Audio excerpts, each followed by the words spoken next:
Howdy folks, it's Glenn with the Cactus Atlas, and today we're going camping at the Grand Canyon, South Rim.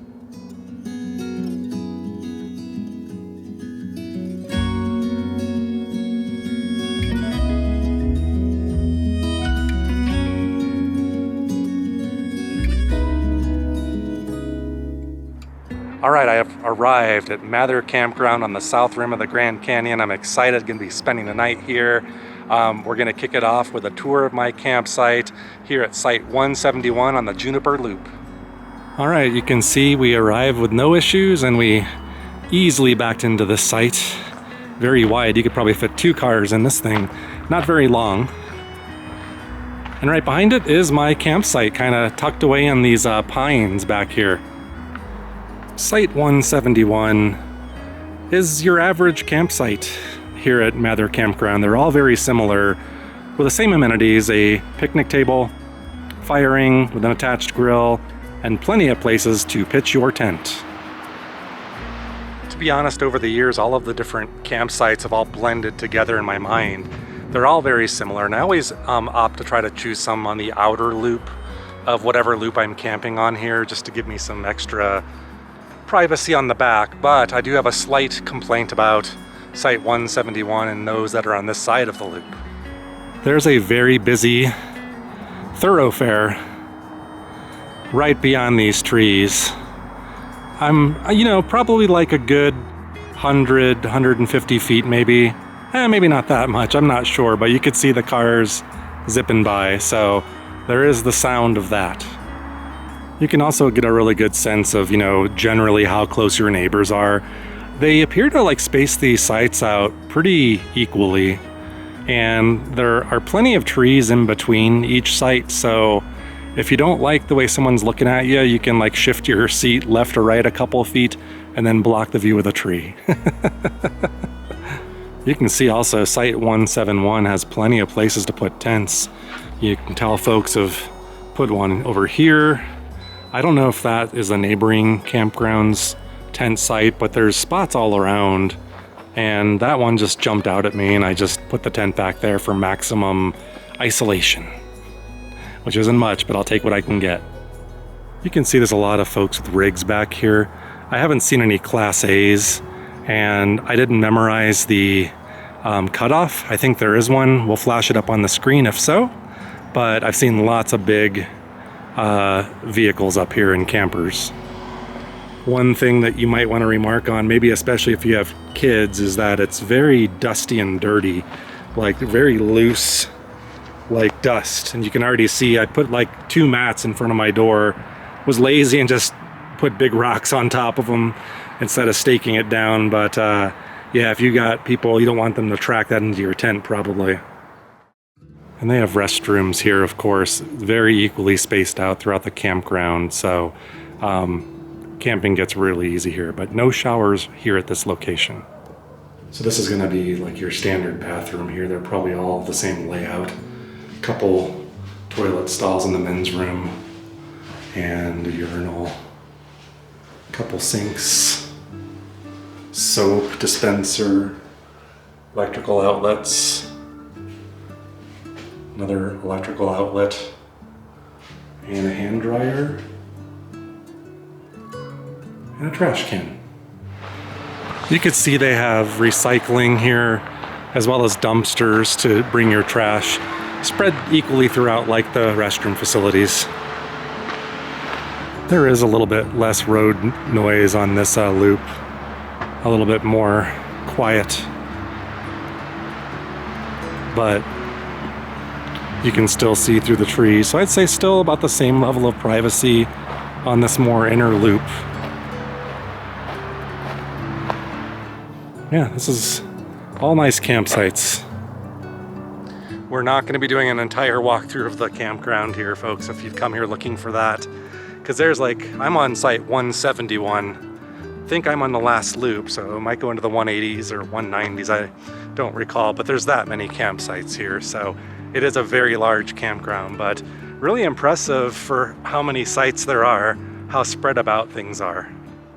Yeah, you do want to know, I think the summer months here at the Grand Canyon are very popular, so you do want to try to reserve your site as far in advance as you can. But being as how many sites there are here, one strategy that's always worked for me is I'll check closer to my dates, and inevitably someone might cancel. So with as many sites as there are here, I bet you there's a good likelihood that that might happen. This is the main drag of the campground here at Mather Campground. If we went down that ways to the left, that's how you get out of here. That's the entrance. There's a ranger station there. We'll go see that in a little bit, but you could see on the other side of the main drag are other loops. That's the exit for one of the loops right there. But same layout basically. You have loops that kind of wing off the main drag, and all the campsites are going to be all around the loop and in the center of the loops. I've always liked to say that, you know, if you're going to be new to camping, or you have an aversion to camping, or maybe you want to introduce camping to a friend who doesn't want to camp, or they're kind of hesitant to try it, Mather would be a great first camping experience, just because it's a very clean, like, quiet facility, and you have all of the amenities you could use, plus a lot of comforts, as you're going to see here in a little bit. Plus, you're at the freaking Grand Canyon. I mean, come on. That's the cherry on top. Almost forgot why we were here. You know, I am hungry, and I had a plan. One of the things that I want to show you, especially for first-time visitors, is their general store, which is basically like a full grocery store. So you could find anything you can imagine in there, even Ben & Jerry's ice cream the last time I was here. So what I want to do is go shopping and show you guys that place, bring back some food and cook up some grub. I don't know what I'm gonna make, so it's gonna be a fun, interesting thing. We'll see what happens. Elk. They like to drink from the water spigots. I've seen them do that at the restrooms. Making sure nobody's behind me here. Beautiful animals. My favorite story is the last time I was here on our last video, there was an elk at one of the restrooms drinking out of one of the sinks that you use to wash your dishes. And I filmed it for the longest time, and it just kept drinking and drinking and drinking. Absolutely fantastic. And at one point, I made a noise. I was trying to emulate the noises I heard them making throughout the night, like a whistling kind of like zzz, zzz. And it did not like that. It actually squared off. I thought it was going to charge at me, but it didn't. And then I kind of went my way, and that was that. But anyway, we are now heading out of the campsite here, the campground. That's where you check in, by the way, off to the left. That's the ranger station. There's a ranger usually always on duty when I've been here during the peak seasons, and then you'll tell them your name or whatever, and then they'll let you in. Market Plaza to the right. That's what we're looking for. Now at the front of the campground here, I'm sure we'll see it as we're driving, they have, right there, there's a bus stop right here.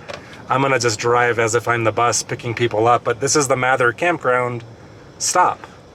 So really convenient, because you could take shuttles around the park, and some places you have to take shuttles, there's no other choice. So right at the front of the campground. Now if you're staying on the loop that I'm staying on, the Juniper loop or the Oak loop, you're in the very back, so you're going to have to do more walking to get to the stops. But you could also technically walk to this grocery store and even the Grand Canyon. Like on my last video that I did here, I walked from the Oak loop to the Grand Canyon and got really good views of the canyon, and so it's all within walking distance, but it's a little bit of a hike.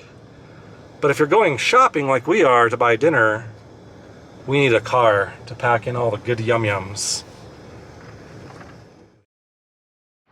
So the general store here at the Grand Canyon, it's part combination gift shop as well as grocery store, almost like a full grocery store. I would say a full grocery store, maybe not as well stocked like in the produce and meat sections, but you could find steak, some produce, plenty of booze, snacks, anything you can probably imagine, even ice cream. All right, we survived the general store here at Grand Canyon South Rim.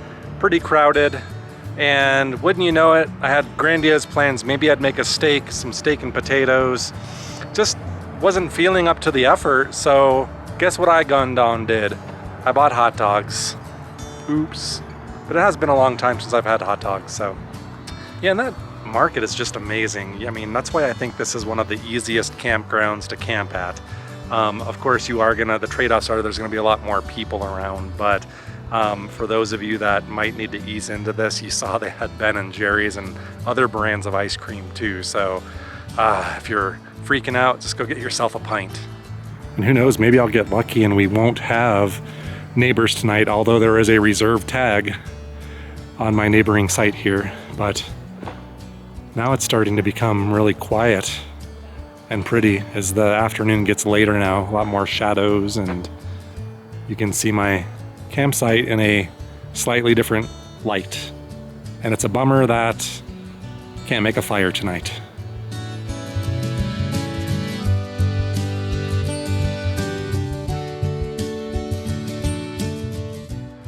It cools off very quickly here, I'll let you know that here, even in early June. Like I said, I think the low last time I looked is supposed to be 43 degrees, high of 82 when I came in here earlier. So like a 40-degree difference. Early morning hours are gonna be the coldest most likely. And if this breeze keeps up though, man, it's gonna get cool fast. It already is. I'm starting to get chilly and thinking about a hoodie. After I scarf down these hot dogs, I think it might be neat to go for like a walk at dusk and look for wildlife like elks, deer, or whatever else the heck we can find up here.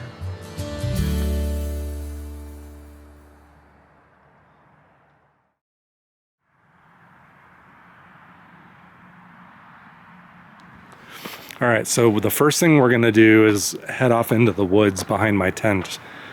Blair Witch style is kind of what I have in mind. Got 2 independent lamps going so I can split them, combine them, not step in like deer poop. And I'm looking for elk or other animals that live in this place. I'm looking for anything. Things in trees, things on the ground, snakes, scorpion, anything, or elk. But I somehow feel like I'm gonna have a better chance at seeing elk the same way I always see them, which is like at bathrooms or water spigots. That's where you're gonna find them. Look right there. Do you see why I take you here on the Cactus Atlas? Right there. Right there. There may be others, so it's probably coming to get a drink. And look, once again, we're next to a restroom. I think it's shopping. It's a big elk. I should not be doing this probably, but I wonder if that's a male. Looks bigger than some of the other ones.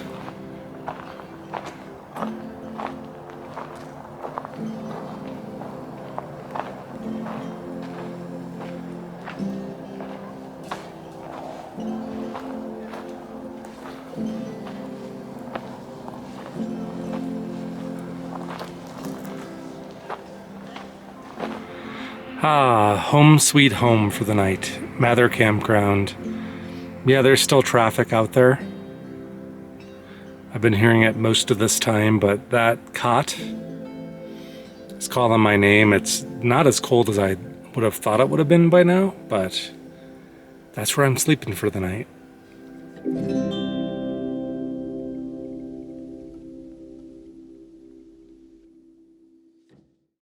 All right, it is now the next morning. And guess what I see roaming through the campground here? Another elk.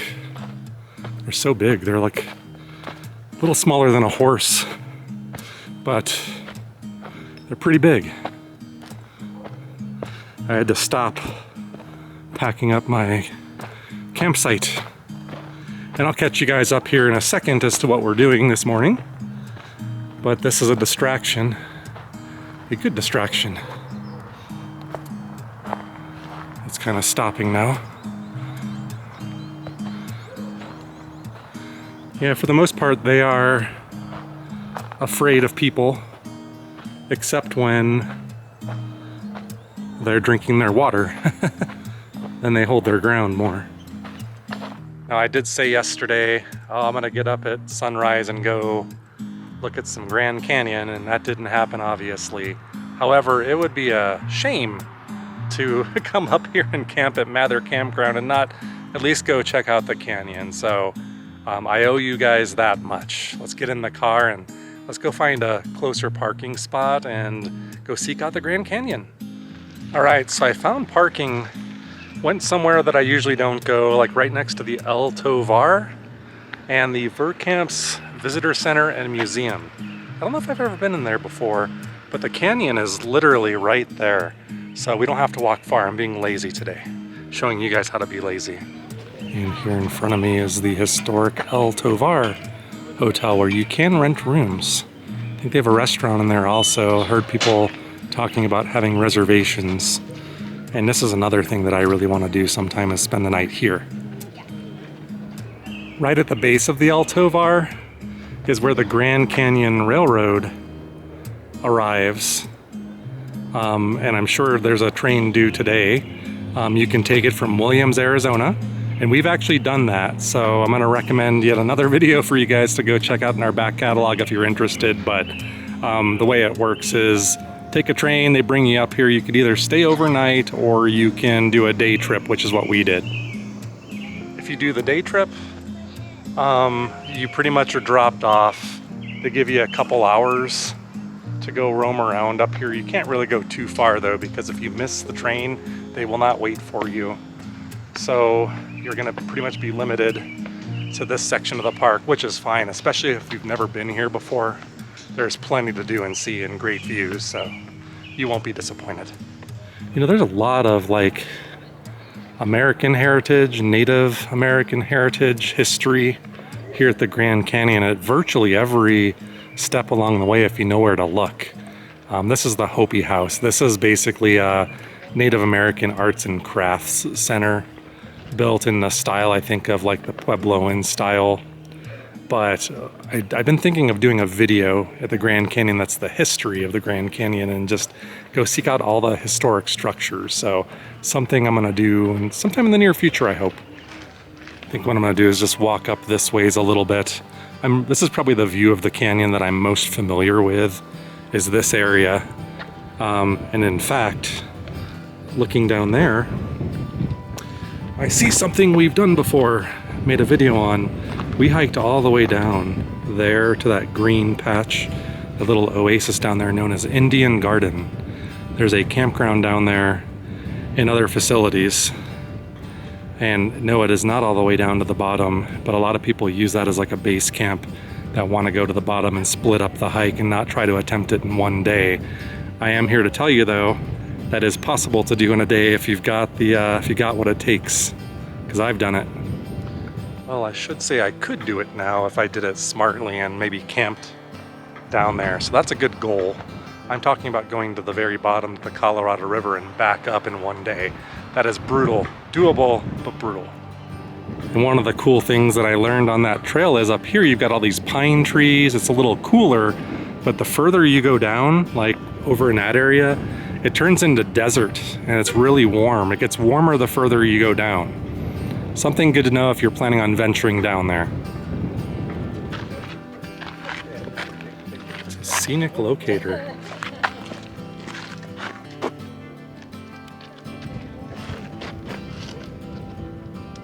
So this rim trail goes quite a ways in either direction. And how can you not just be drawn to this?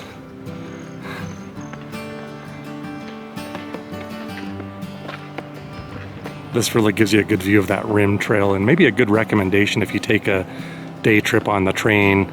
Amy and I, if I remember, went way over there, I think to Kolb Studio, if that's what that is. There's a little museum over there, and then we kind of walked back and went the other way. Another thing that I like about staying up on the rim as opposed to going down into the canyon, which I do recommend you go into the canyon at least part of the way is to get good pictures, but lots of shade actually surprisingly up here.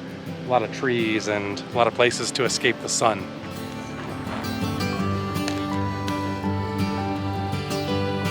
They warn you to not leave like your belongings out or whatever, because those things will steal your stuff. The ravens are also particularly notorious around here also.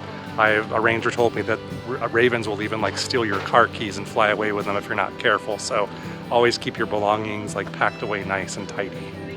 For me, like the central area of the Grand Canyon, like the El Tovar area with all the hotel rooms, this is the most touristy, crowded section in my personal experience. They do have some other stops that you can only get to via shuttle, the red shuttle stops, which I think is around here somewhere where they pick you up. Those can get quite crowded too in my experience, because those are really well known for good sunrises and sunsets. But yeah, if you're looking for crowds, this is usually the region where you're going to see them. All right, folks, well, there you have it. I'm going to part ways with you here and say happy trails to you.